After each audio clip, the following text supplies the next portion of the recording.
You know what she should have done, honestly? She should have said, I made a mistake. And then she made a terrible mistake. I was set up. Then you're not supposed to get set up. I was set up. Then you're not supposed to get set up. You must wear your mask. You have to wear your mask. You must wear your mask. You have to wear your mask. I was set up. Then you're not set up. As it turns out, it was a setup. So I take responsibility for falling for a setup. I don't wear a mask when I'm washing my hair. Do you wear a mask when you're washing your hair? I've been there many, many times. I always have a mask. Since we passed the bill, I always have a mask. Now I just had my hair washed. I just came out of the bowl. And that's all I'm going to say. I was set up. Then you're not supposed to get set up. I was set up. Then you're not supposed to get set up. You must wear your mask. You have to wear your mask. You must wear your mask. We are TFR. Truth Frequency Radio. Here we go, hour one.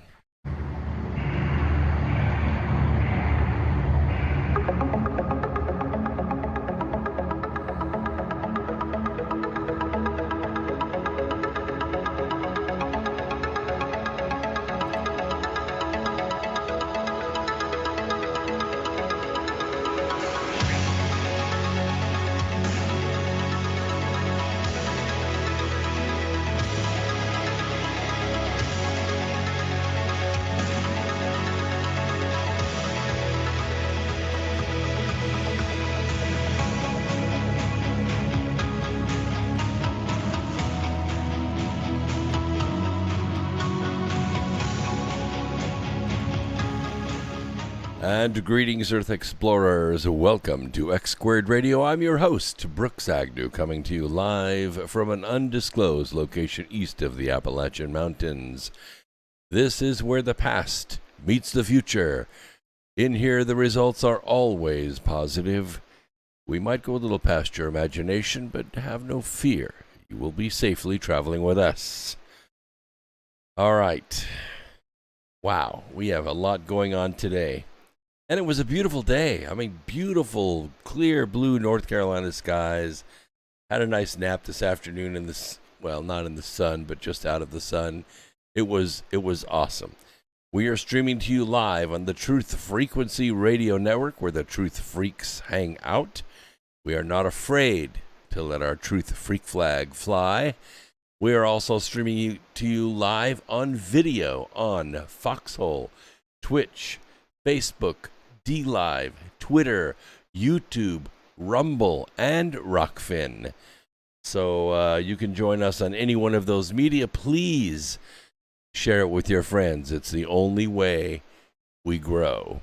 I want to welcome everyone in the chat room, too. We got Bob Connors out there. I'm sporting his great hat, Freedom Truckers hat, right now, which he actually produced under duress up there in Canada. The government threatened him, and so he shut down his website. But we're going to get that going again pretty soon here, because he's got a warehouse full of these things, and he needs to get them out to you.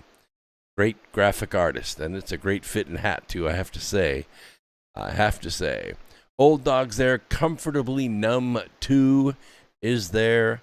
And Big D 1955. Good to see you back, sir. I'm so happy to see you in the chat room. Let's see. Buck Fiden is there. Hello to you, too. A Carpenter is there, and Rehab 1111 is there. So this is good. Oh, July baby. Good. Nice to see you. And Wrecking Ball 1776 and JCF for Freedom. All right. We have a full chat room, and it is rocking. So we have a couple of announcements to make. Yes, I'm still working 40 hours a week as an engineer, and sent out a couple projects, and don't you know it always happens. Both projects seem like they're going really strong, and you're time goes in two different directions at one time. Yeah, well, that's the way it is when you have a lot going on in your brain. And hopefully they don't get all in the way and all up in each other tonight. So, oh, nice to see you, Jeb B's out there. Nice. Abu Baker. Nice. From Portugal. Wow, good to see you there, sir. Good to see you. And Truth is the Light is there as well. What is that? I'm not going to click on that link. What is that?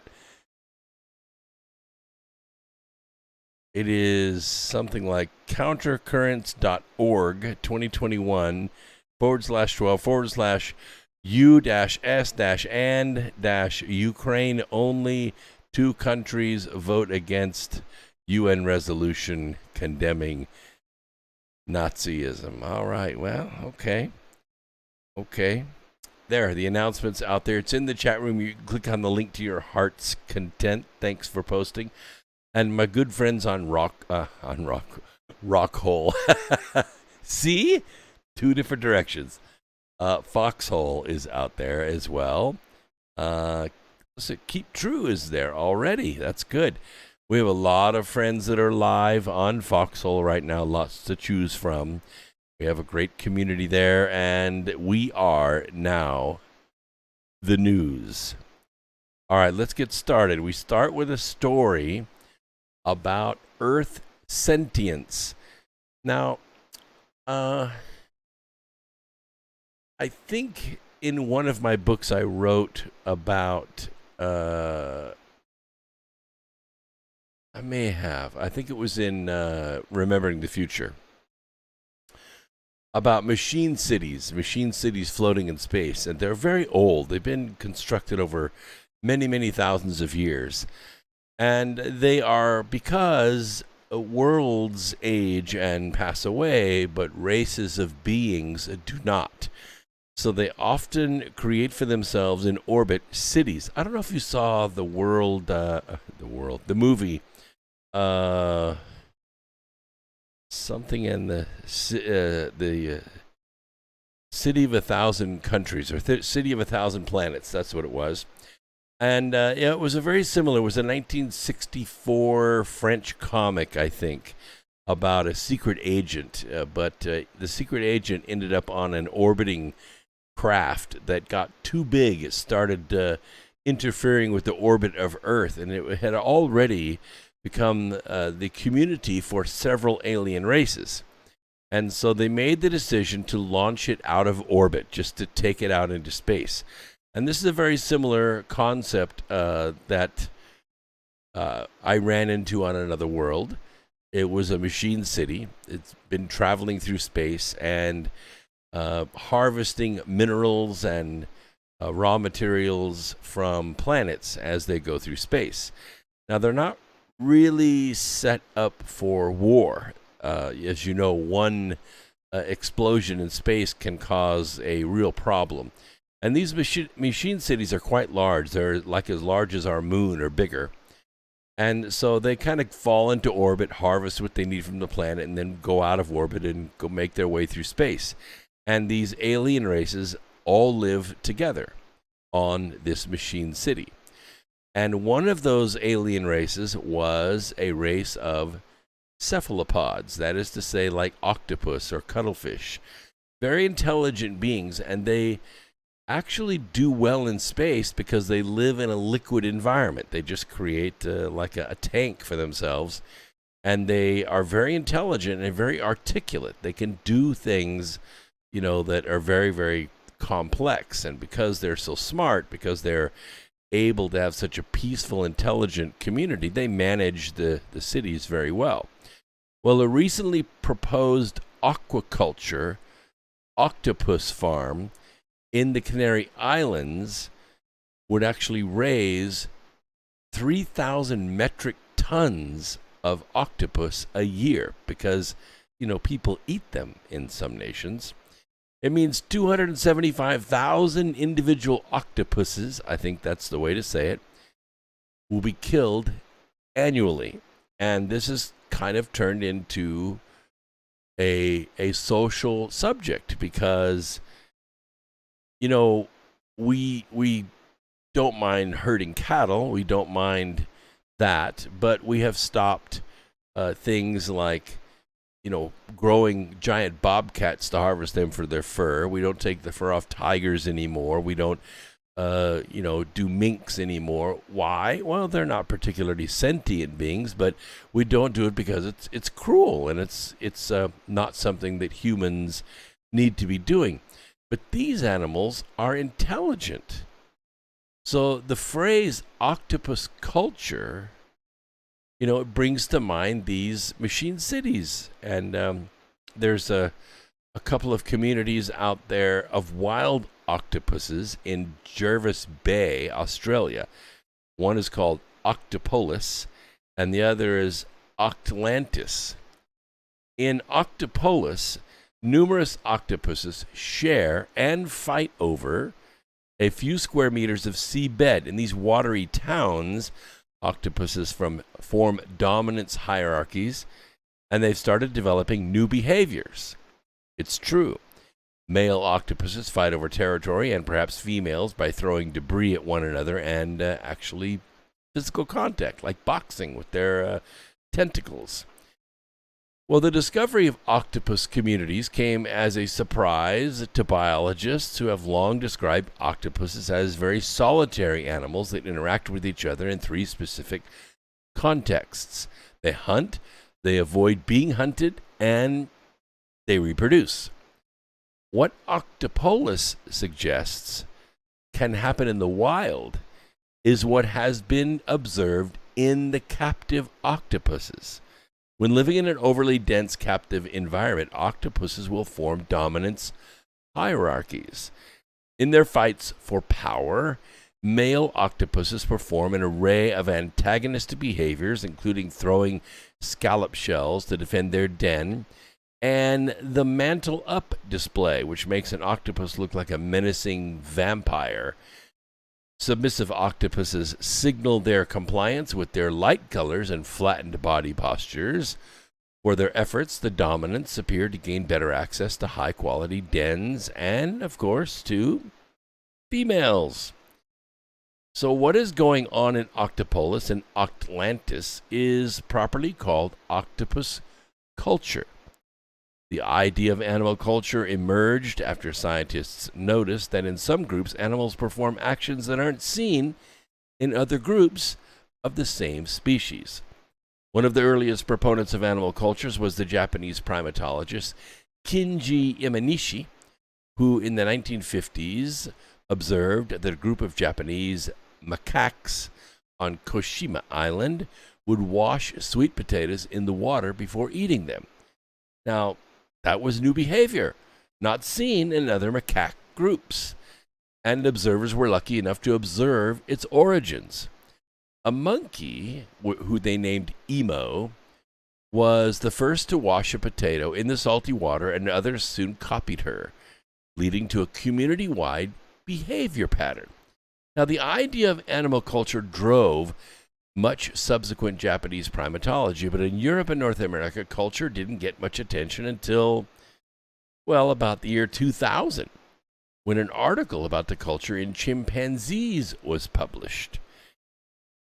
Since then, evidence of culture, group-typical behaviors that are socially learned, has been found all across the animal kingdom, including fish, birds, and yes, even insects. The proposal to start an octopus farm is a proposal to create a new octopus culture, because when cultural animals are brought together, they can't help but create society, just like humans do. Maybe we learned it from them.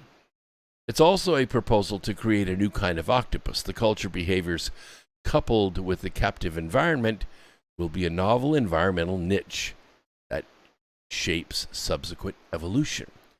Now, our familiar farmed animals, like Angus cows and Choctaw hogs, have been domesticated and are entirely different from the animals they evolved from. They're kind of dumbed down. I know an individual in Franklin, Tennessee. He has a small breeding farm for hogs. It's a special farm. because he breeds genetically perfect hogs. Strong, they have an adequate amount of body fat, but they have long legs, they have tall ears. They're very healthy and very robust. And what normally happens in a hog farm is, they slaughter the older hogs and they raise the babies, right?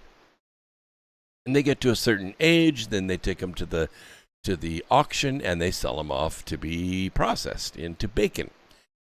The issue is that over time, since you're taking the babies and breeding them together to get more hogs, is the genetic lot begins to degrade. It begins to degrade because there's no variety, and there are all kinds of transcription errors that occur from generation to generation. So the hogs become fatter and weaker and closer to the ground. They don't live as long. They're not as healthy. And so they go to this guy that I know in Franklin, Tennessee, and they will buy a set of hogs that are genetically pure, and they'll bring them back into the, I guess you call it a herd of hogs. What do you call is it a gaggle? What is it? Somebody in the chat room help me out. What is a group of hogs called? A society? Oh, no, not Democrats. I'm sorry. I didn't mean to say that. And then what will happen is their genetics will go into the herd, and the whole herd will be strengthened. So that's what happens with domestic animals. But the features that we like in food, we highlight when building these cultures of animals. They're dumb. For instance, when I was studying genetics at the university, we went through a lot of white mice and a lot of white rats. Why? I mean, why not just get a good old wharf rat or a brown rat? Because the white rats are very docile, and the white mice are very docile. They're not aggressive at all. And so we can, breed them by the thousands and kill them by the thousands and experiment on them. And yes, I know it's all terrible. But the point is that we use that breed because of its docility. Now, many of our domesticated animals, they can't survive in the wild. They're not like, cats, where you can just let them out and they'll eat mice and lizards and other things, rats and whatever they come across, birds. They're not like cats where they can just go feral and somehow survive. Examples include, for instance, domestic rabbits. Okay, now we have rabbits all over this neighborhood, and they survive on, I don't know, God knows what. Maybe they eat grass. Nobody in my neighborhood has a garden, so I don't know actually what the rabbits live on.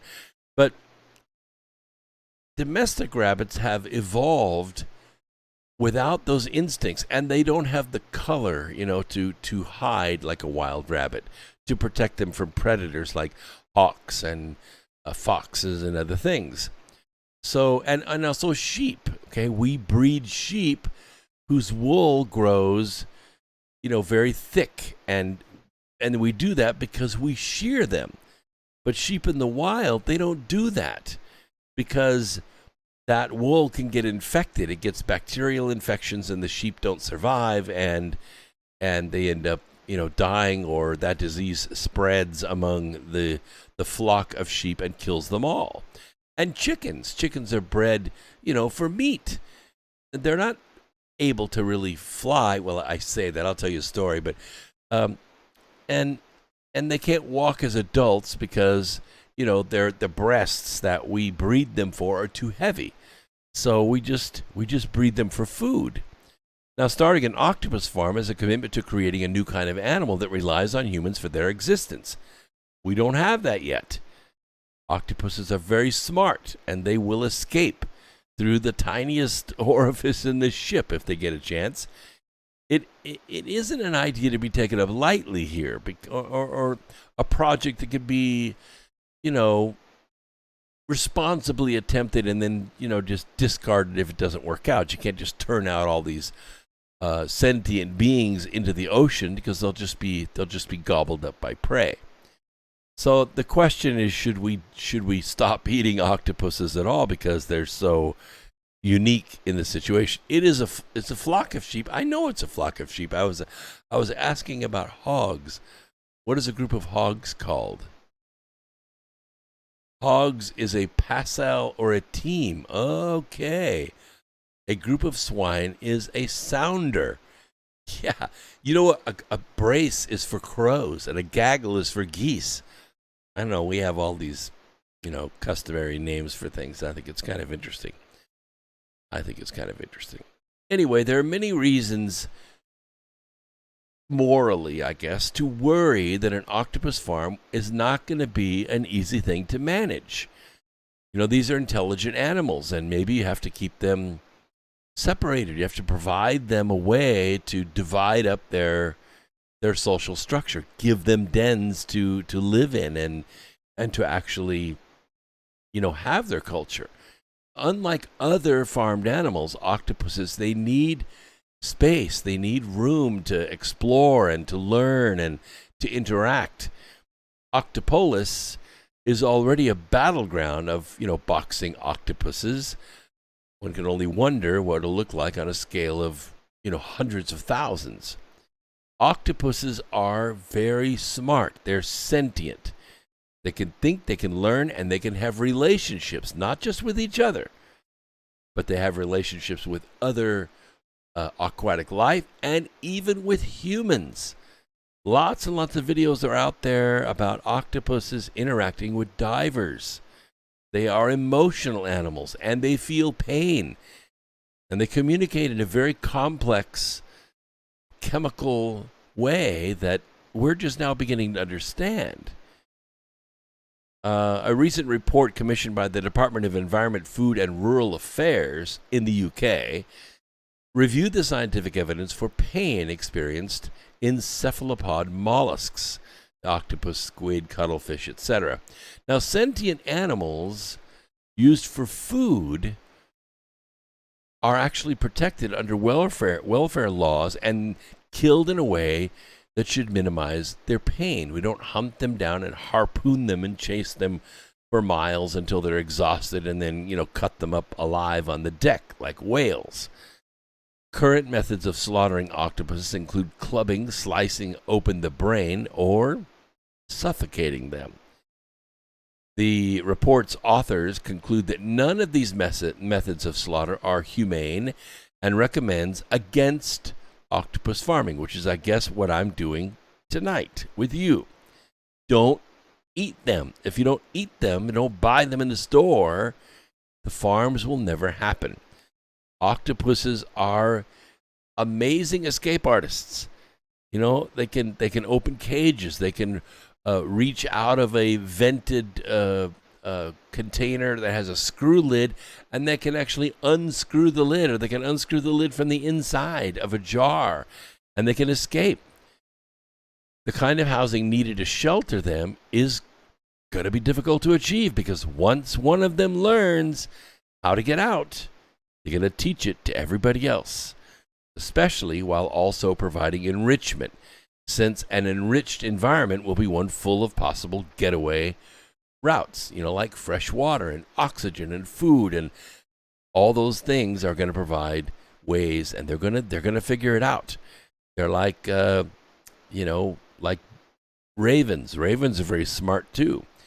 If an octopus farm is started and then it's abandoned, the thousands of domesticated cultural octopuses are not going to be able to be released into the sea and expected to flourish.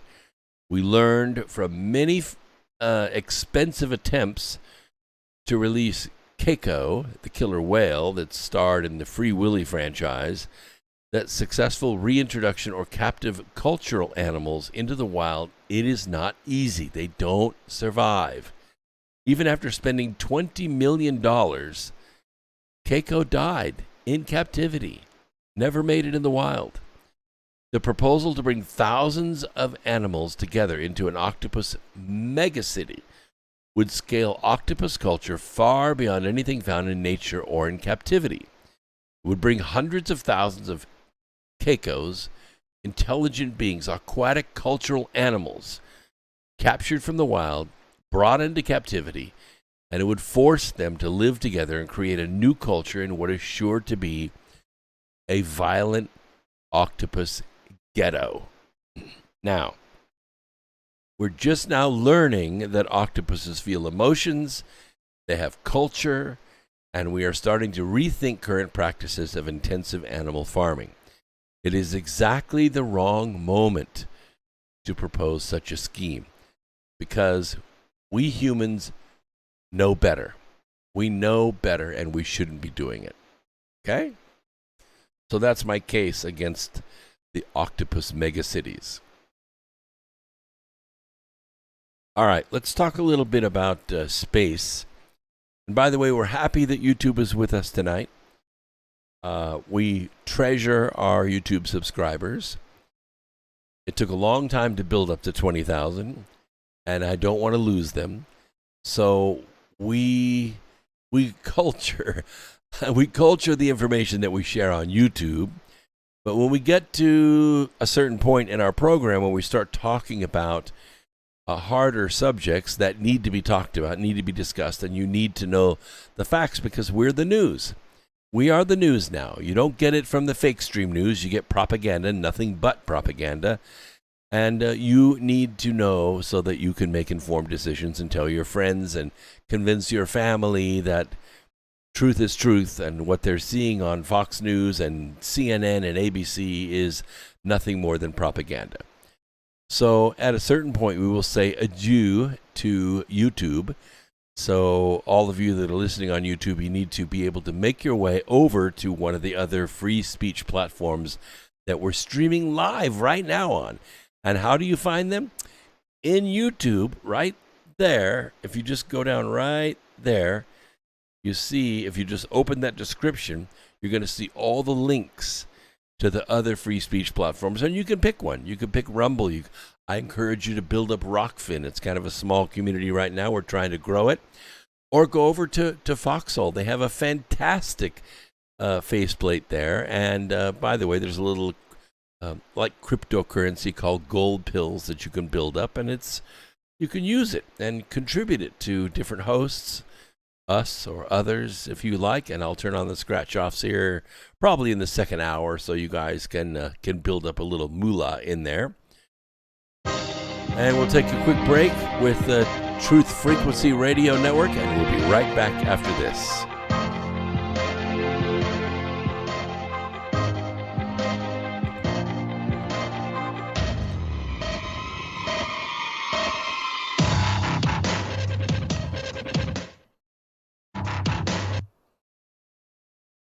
In a single minute, your body produces 120 to 180 million red blood cells. People ask Google 2.4 million questions, and 25 million Coca-Cola products are consumed. Many of those bottles will end up in a landfill where the World Bank estimates we produce 5 million pounds of garbage. 108 human lives will be lost in this minute, and an adult male will lose 96 million cells. Fortunately, 96 million cells divide, replacing those lost. Speaking of divisions, in the USA, 1.5 people get divorced, while worldwide, 116 people will get married, 83,300 people have sex, but only 258 babies will be born. And a fetus is developing neurons at a rate of 250,000 per minute, so it's no wonder that a computer simulation takes 60 quadrillion bytes to simulate a minute. An average of 1.38 micrometers of rain fall around the world, which is 4.7 billion bathtubs of water every minute. And with the storms comes approximately 6,000 bolts of cloud-to-ground lightning hitting the Earth. A 150-pound person expends 1.1 calories of energy per minute while sleeping, while the sun provides us with 83.33 terawatts of energy. The Earth will complete 1,800 kilometers of its 940 million around the sun, moving 1,034 times faster than a cheetah. 70,000 hours of Netflix are watched, 300 hours are uploaded to YouTube, and you can watch this video and subscribe. It's amazing how people have been raving about iAlife all over Facebook.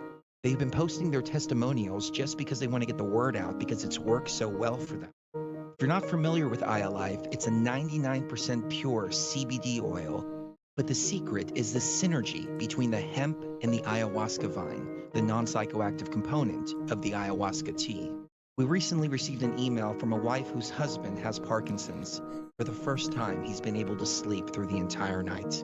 Another customer reported that they're no longer using NSAIDs because their tennis elbow has been relieved with iAlife. The reports have been phenomenal and much more than we ever expected. Everyone should have access to this. That's why if you head on over to ialife.com right now and use coupon code TFR, we'll give you $5 towards your order. And we'll even ship it worldwide. That's ayalife.com. AYA life.com.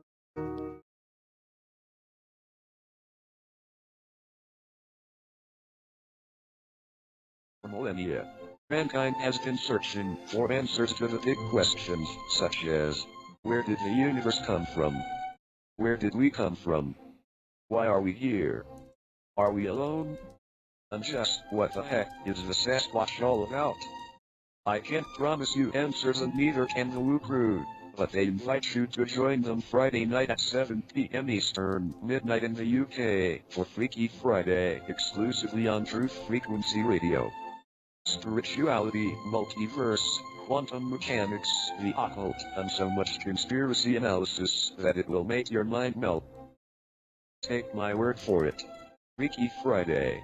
It's more than a show. It's a way of life. I'm Stephen Hawking, and I am proud to be a Wookiee.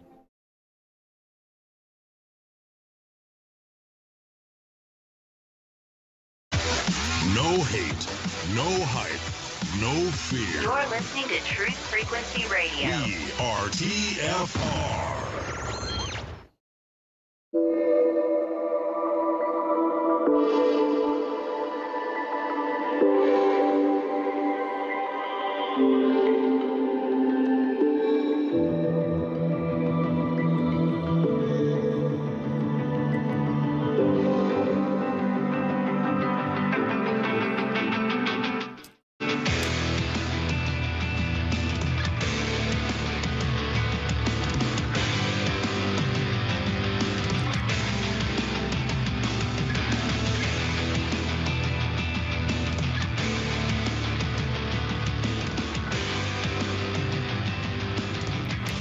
All right, welcome back, everyone. Thank you for the break, for the voice. It's been a wonderful Sunday. We begin Holy Week today, and we'll be talking tonight a little bit about that, Wednesday a little bit about that on America Free Radio, and we will also be next Sunday doing my annual Easter story. Now, I do a little unique Easter story. If you ever heard it, you'll never forget it. And I encourage you to bring you, your family, your kids to listen to it, because it's unique, it's powerful, and if think about it, it will change you. So let's talk a little bit about, and thank you, Bob. He's thinking about doing, how about a new X-Squared radio hat? I do get X-Squared radio hats. They're quite expensive through the source that I use, but they're embroidered, and you know, these are embroidered with this Freedom Truckers patch on here. But it's a good hat. I like the way it fits. You know, it's difficult to get a hat large enough to feel comfortable on this head, and believe it or not, have listeners with bigger heads, and sometimes the hats don't fit. It's not one size fits all. It's one size fits average. So think about that. And that's a good question, Mount Rosmer. You know, I have friends that are vegetarians, and they criticize me, you know, for eating meat. But then, you know, I don't think vegetarians have the muscle density per se, not without doing other things, that meat eaters have. And so I always make fun of them that, you know, at least, you know, I eat dead animals, but they eat all their food that's still alive. And there's something kind of creepy about that. And he brings up a good question. Do plants feel when I eat them, or only when rooted? And I would say the answer is probably not. Because once the plant is, you know, dug up and the part that you eat is cut off of the plant, that part's just, you know, protein, cellulose, sugars, whatever it is that the plant has been making during its life. Probably when it's rooted, it's alive, you know, its circulatory system is running and it's photosynthesizing. It does sense emotion. I remember an experiment that was done where they connected a rubber plant, just a plain old slow-growing rubber plant. I don't know if you've ever grown one, but I don't think I've ever seen one grow. You water them and they sit there, but they don't really grow because they're not a fast-growing plant. But this rubber plant was connected to electrodes, just little clips, that went on the leaves, and it was connected to something like a lie detector. It picked up the electrical impulses that were going through the plant. They have some kind of a nervous system that goes through the plant. It was recording them. And on the table next to the rubber plant was an apparatus that was set up. And the apparatus had a arm that held a dish. And in the dish was a culture of brine shrimp. And the brine shrimp were alive in the dish, in the rotating arm. Underneath the rotating arm was a hot plate with another container full of water. And the water was at a slow boil. And at an undetermined time, as the experiment goes, a random time, the rotating arm would just rotate and dump the brine shrimp into the boiling water. It didn't make any noise. There wasn't a loud splash. It just poured the living shrimp into the boiling water where, of course, they would die. What they were looking for was a response from the rubber tree plant. That was the hypothesis. And lo and behold, and this, by the way, was very repeatable. Didn't matter what time of day. Didn't matter if there was any noise, music, anything like that in the room. If it was quiet, or if there was sound playing, to kind of create a white noise in the background. When those shrimp hit the boiling water, that rubber tree sent out signals like unbelievable, just lines all over the paper. Up and down, up and down, up and down, the ink pens would go until the last brine shrimp died, which only took maybe a few seconds. And then the lines would settle down. In other words, the rubber tree witnessed the death of the brine shrimp, and it responded to it. So that answers your question pretty well, doesn't it, Mount? I think living, rooted, growing plants do feel. Speak to your plants. Don't yell at them. Don't get mad at them if their leaves fall off, like they do when I try to grow something inside. But yes, they probably do feel. So just thought you vegetarians should know that next time you pluck a fruit off of a living plant. Maybe it's not like they're so grateful that you're taking their progeny away from them.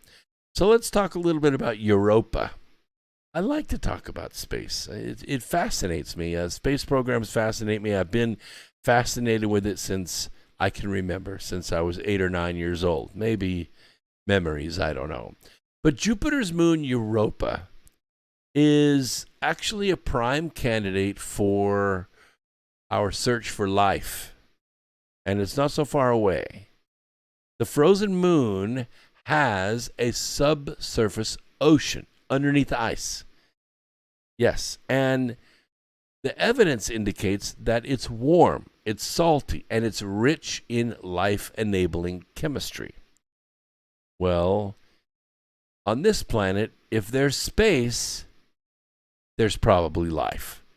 There are very few places on this planet, if any, that are void of life. Life has a way of finding a way to survive, to adapt. Yes, even in fuel tanks. Even in fuel tanks. New research shows that the moon is pulling oxygen down below its icy shell where it could be feeding life. And we don't know how simple it is. It could be microbial. It could be more complex. Who knows?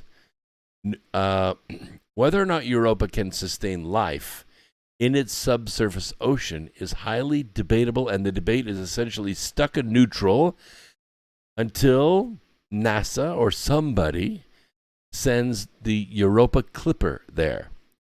The mission to Europa has to be meticulously designed, and NASA bases part of the design on what specific questions scientists want the Clipper to address. We can't send a spacecraft to Europa and tell it to find life. NASA designs missions with big questions in mind, but they can only answer smaller, specific questions like, is there water? Is there oxygen? Simple questions like that. And then we move on from there. So scientists are studying different aspects of Europa, and they're performing simulations to fine-tune the questions they need the mission to ask. Oxygen is at the heart of one of those questions. It might be the final piece in understanding Europa's habitability. Europa has, or we think it has, most of what life needs to sustain itself. Water is the prime ingredient, of course, especially if it's liquid. It has to be an abundance of water in its subsurface ocean. Europa has more water than all of Earth's oceans. And you know how rich in life Earth's oceans are. It also has the required chemical nutrients. Life needs energy. And Europa's energy source is tidal flexing from Jupiter. Each time it goes around Jupiter, each time it revolves on its axis, it stretches and extends and collapses. And this motion, this tidal gravity, because Jupiter is very close, causes the planet's mantle to undulate, just like Earth's. We have tectonic plates that move. We're tugged by the sun. We're tugged by the moon, which goes around us every 28 days. And this causes a lot of energy to develop in our mantle and causes earthquakes and tides and everything else. It also has the required nutrients. It has, everything that we think life would need in order to exist. And these are pretty well established facts to most scientists. Now, the frozen moon also has oxygen at the surface, another intriguing hint of habitability. The oxygen is generated when sunlight and charged particles from Jupiter strike the moon's surface. But there is a challenge. There's a problem, and problems are there to be solved. Europa has a very thick ice sheet. It's a barrier between the oxygen and the ocean. Europa's surface is frozen solid, so any life would have to be underneath the ice in the vast ocean. Now you ask the question, how can oxygen make its way from the surface to the ocean beneath? According to a new research letter, pools of salty water in Europa's ice shelf could be transporting the oxygen from the surface to the ocean. The research letter is titled, here it is, Downward Oxidant Transport Through Europa's Ice Shell by Density-Driven Brine Percolation. And yeah, I'm sure it's exciting reading. It's in the journal Geophysical Research Letters if you want to look it up. I'll leave the link, and I'll put this story in my newsletter, which goes out free every Wednesday, every Sunday, right after the program, and you can sign up for it free. It means it doesn't cost anything. All you have to do is go to my website, brooksagnew.blog, and it's right there on the front. Just click on that, sign me up for the newsletter. I don't ask for all this information, just your name and your email address, and you'll get it twice a week. And it's filled with all this stuff, and you can research it at your leisure. And there's also a link that you could click on, and you can listen to tonight's broadcast if you missed anything. And you could do that by saving your newsletters and going back over the ones that you missed. It's a great opportunity for you and for me. Now, the lead author on the letter is Mark Hesse. It's spelled Hesse, so I guess it's Hesse. And he's a professor at UT Jackson School of Geosciences, Department of Geological Sciences. I love UT. It's a great school. I went to one of the campuses to get my engineering degree, actually chemistry, nuclear chemistry to be more specific. These briny pools exist in places in the shell where some ice melts due to convection currents in the ocean. Europa's famous and photogenic chaos terrain forms above these pools. Now, chaos terrain is, not like the Sahara Desert where it's kind of smooth, windblown sand. It covers about 25% of Europa's frozen surface. A chaos terrain is where ridges and cracks and faults and openings, these kind of, I don't want to call them subduction zones. They're more like plains that are smashed together. Have you ever been to like a shallow lake, like Utah Lake? Okay, Utah Lake. It's outside of Provo, Utah. It's not very deep. It's got a lot of acreage. And the one thing that is unique about areas that exist in the valley, and they're surrounded by mountains, is when the sun goes down, there's a thermal collapse on the dark side of the mountain. And when this cold air forms, and it forms rather rapidly in the high mountains, it falls. And when it falls, it hits the lake, and it goes zooming across the lake. You get a lot of what are called straight wind shears across this lake. And the lake freezes readily in the wintertime. It freezes a foot or so thick. I've been out skating on it. They have a rink out there. It's kind of cool in its own way. No pun intended. But when the wind blows, it drags on the ice on the water, and the ice pushes up on the shore as a sheet. And when it pushes up, it breaks off and it skids to a stop. But the ice, it keeps on coming. And so what it does, it shoves that underneath that sheet of ice and shoves that sheet up.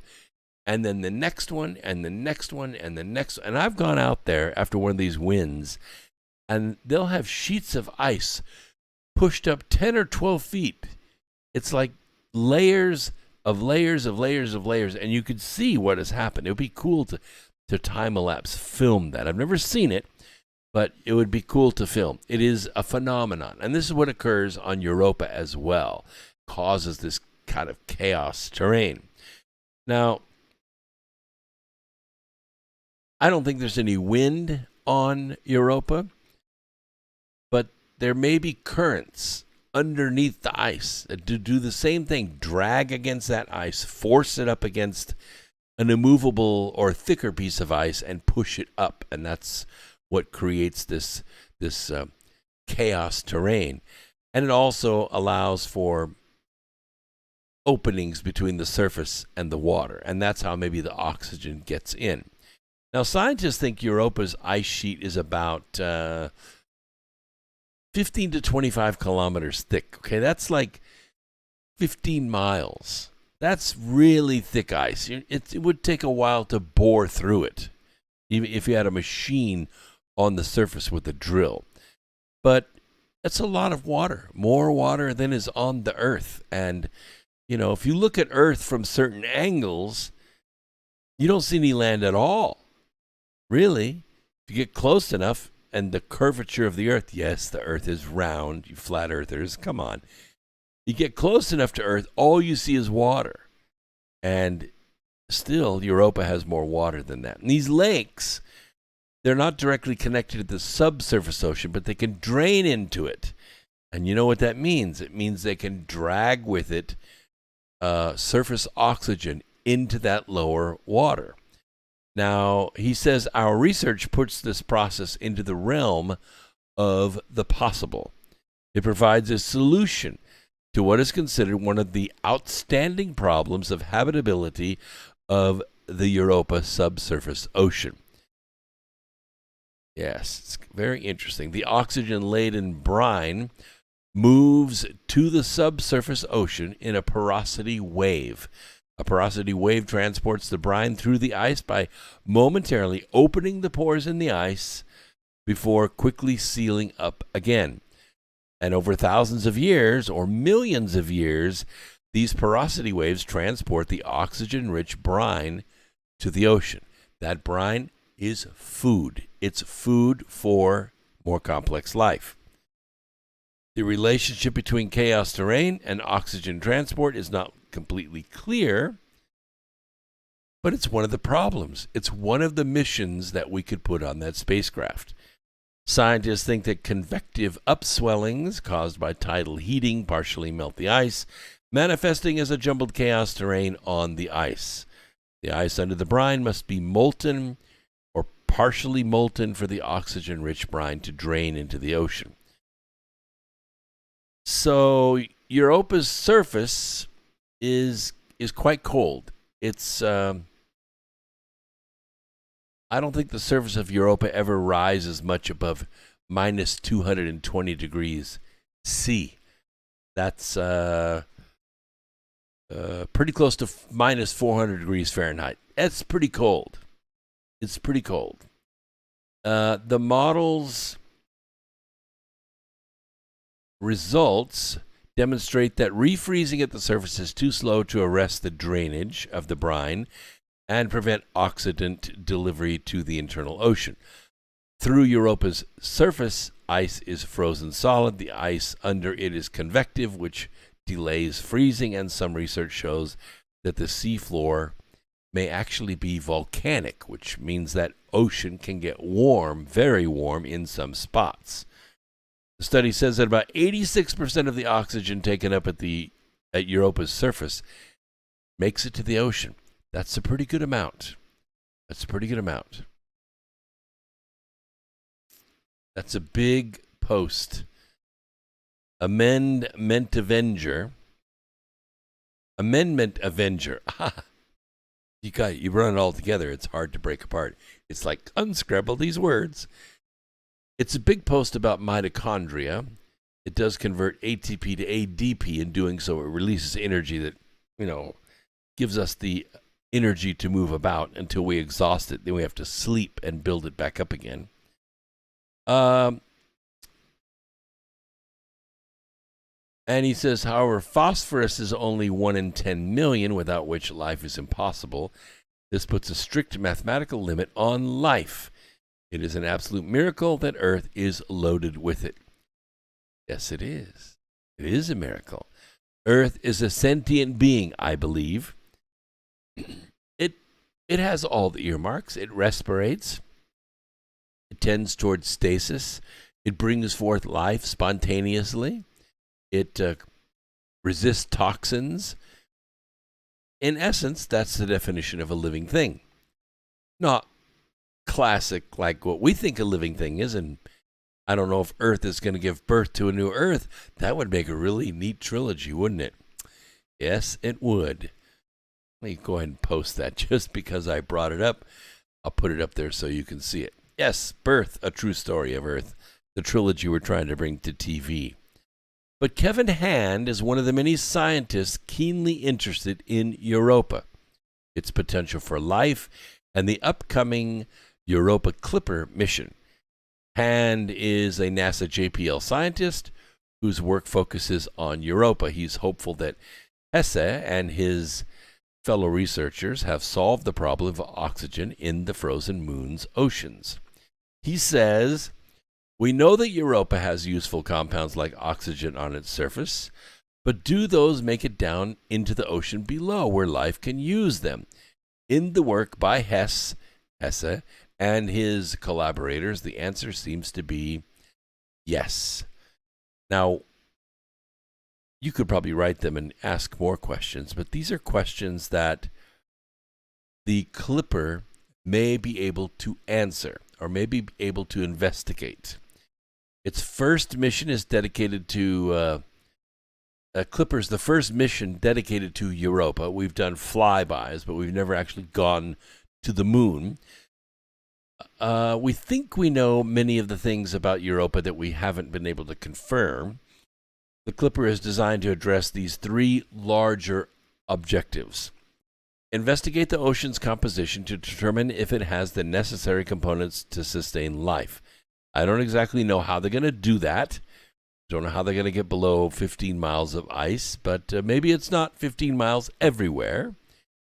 They're going to investigate the moon's geology to understand how the surface formed, including the chaos terrain. That probably means ice coring and analysis of the cores. determine the ice shell's thickness and if there's liquid water beneath, and they also will determine how the ocean interacts with the surface. Does anything in the ocean rise through the shell to the top? Does any material from the surface work its way down into the ocean? And the last point speaks to this potential transport of oxygen and other things that may land on the surface of Europa. So the Clipper is going to carry 10 instruments that are going to work together to answer these questions. One is you got to have a mass spec, a mass spectrometer. This does a few things. A mass spectrometer is exactly what it says. It weighs things. It knows what the molecular weight of certain compounds is, and what it does, it pulls those particles in.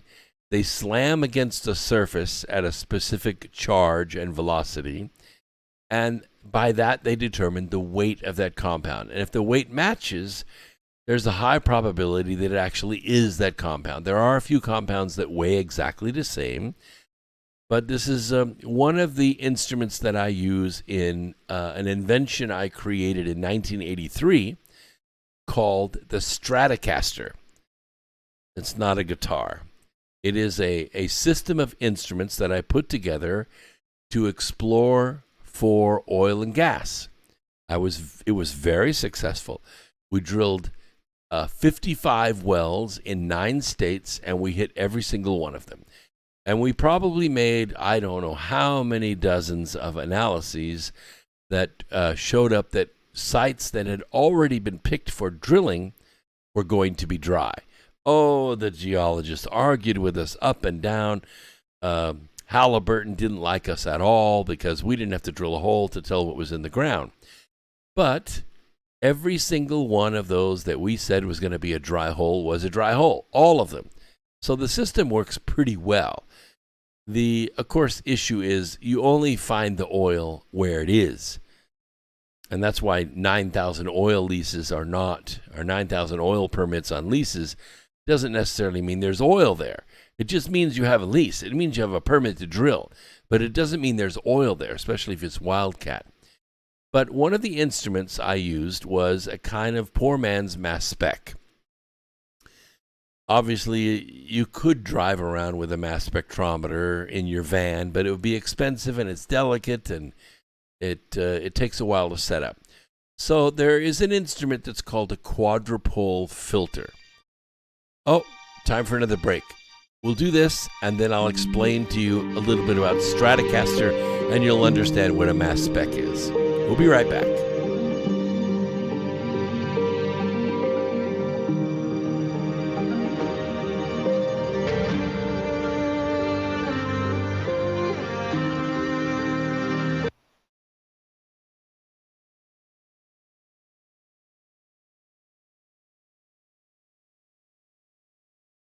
Censorship and regulation is becoming an ever-growing problem in today's modern media. From the mainstream to YouTube and Google, the information you're looking for is buried by official narratives and propaganda. This is why TFR is 100% uncensored, unregulated, and listener-supported. The shows on TFR are not micromanaged by the station, and our hosts are free to speak their minds however they please. As such, the views and opinions expressed on our station are of those who make them. If you happen to hear anything offensive on TFR, please send us an email to toughtitty@tfrlive.com, and we'll be happy to tell you that we really don't give a damn. We stand for freedom of speech and non-censorship. If you also stand for free speech, you can go to tfrlive.com/signup and sign up for a TFR supporter pass and help us in our mission to keep the airwaves uncensored and unregulated. TFR Live, your uncensored and unregulated protection from deception. Well, thank you very much.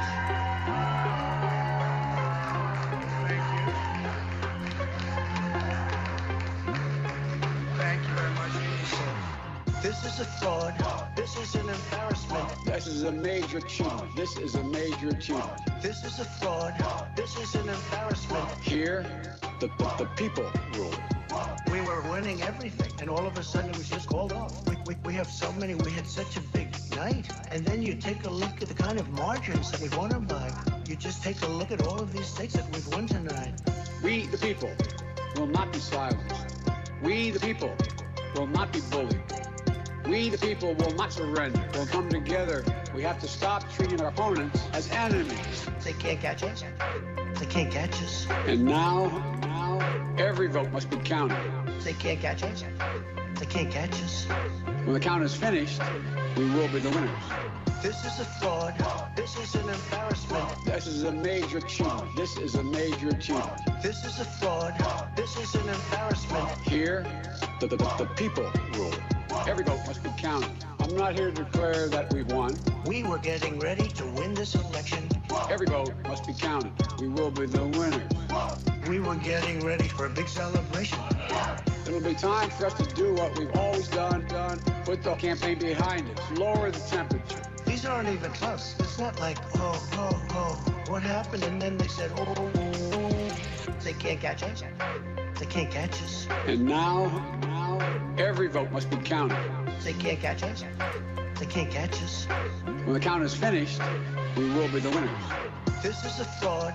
This is an embarrassment. No one's going to take our democracy away from us. This is a fraud. This is an embarrassment. Not now, not. Into the truth frequency. Your protection from deception. This is Truth Frequency Radio.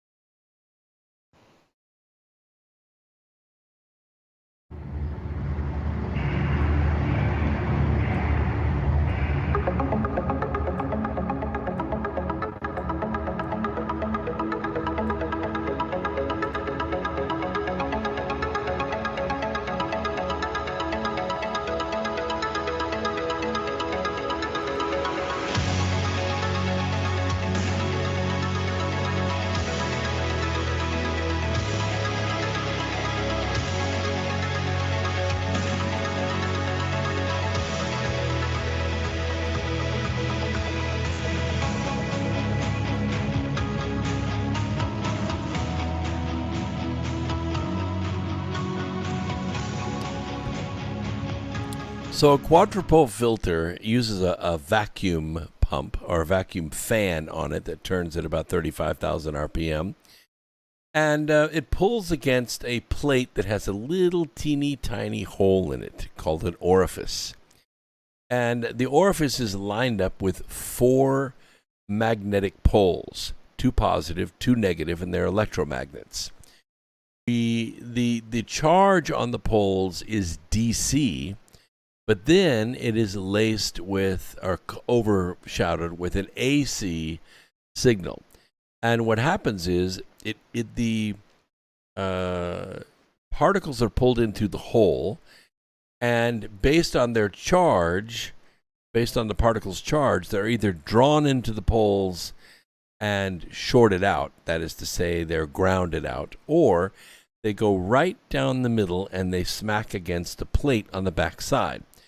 So the instrument can be tuned to 1 molecular weight. And the molecular weight that this quadrupole filter was tuned to on my instrument was ethane. Ethane. It's a 2-carbon gas. Why ethane? Well, I'll explain that in a minute.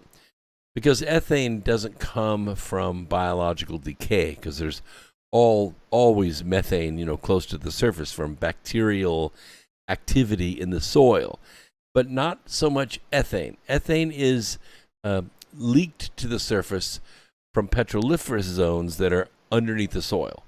It's a small particle, so it makes its way up through the dirt and the rock and everything and makes its way to the surface. So this is one of the aspects of Stratocaster. We used a quadrupole filter as a mass spectrometer because we were looking for 1 and only 1 molecular weight.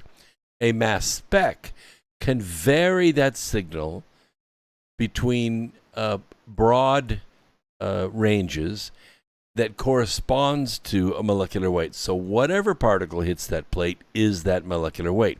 And so that's how it does its analysis.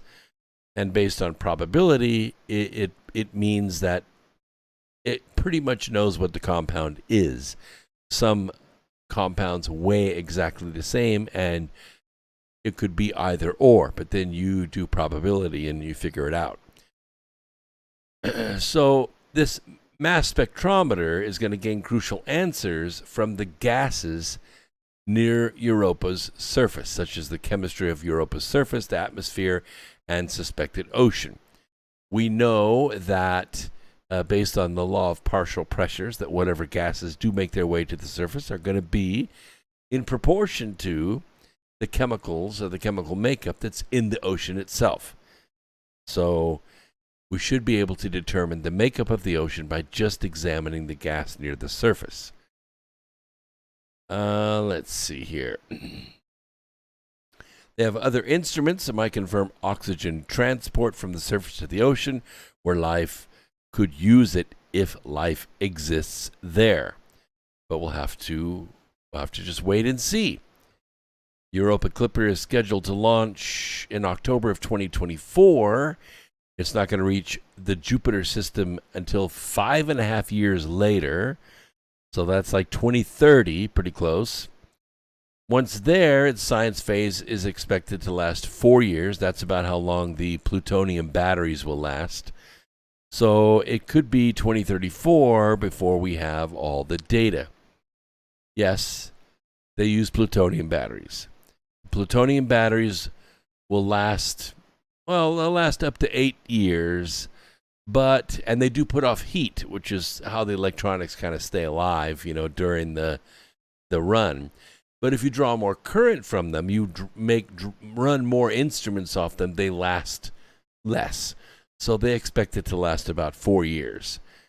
Instruments would last a little less than that on the moon, especially on the dark side of the moon, where it's somewhere around 30 to 40 degrees Kelvin. That's really, really cold. And so the plutonium batteries won't last very long there.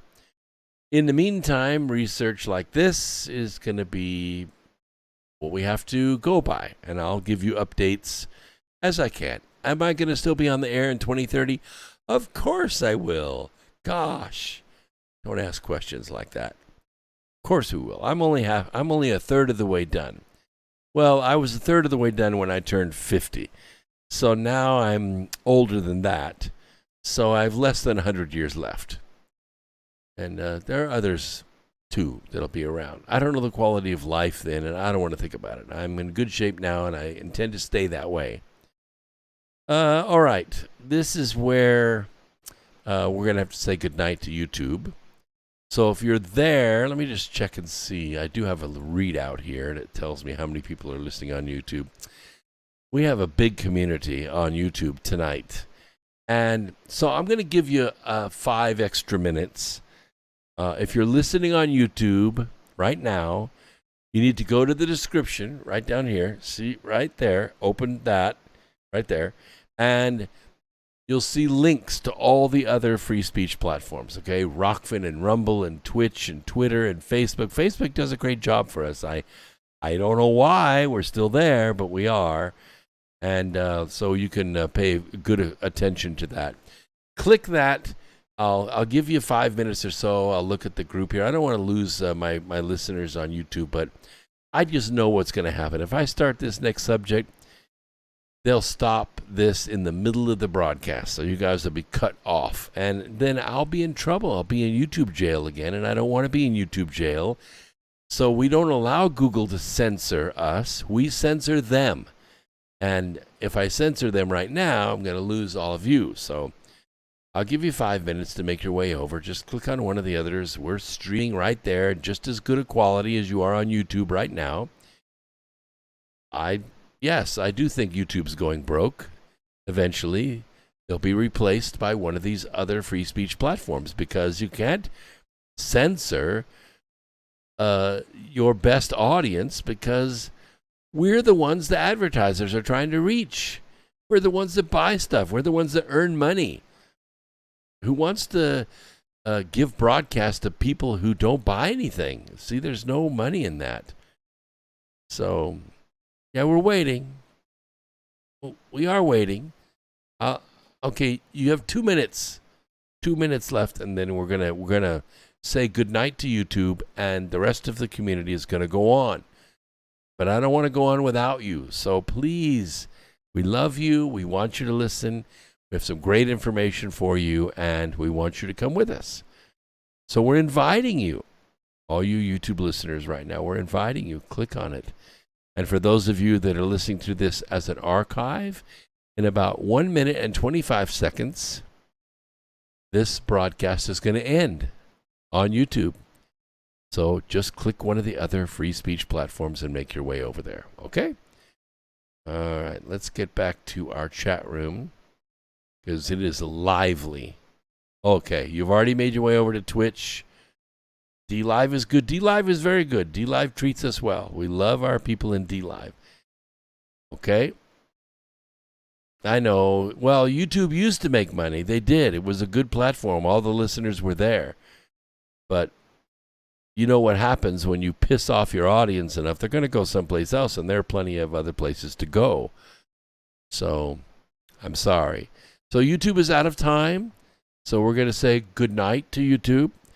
Relax in your ignominy, and we will see you another time. We'll see you on Wednesday night on YouTube. Good night.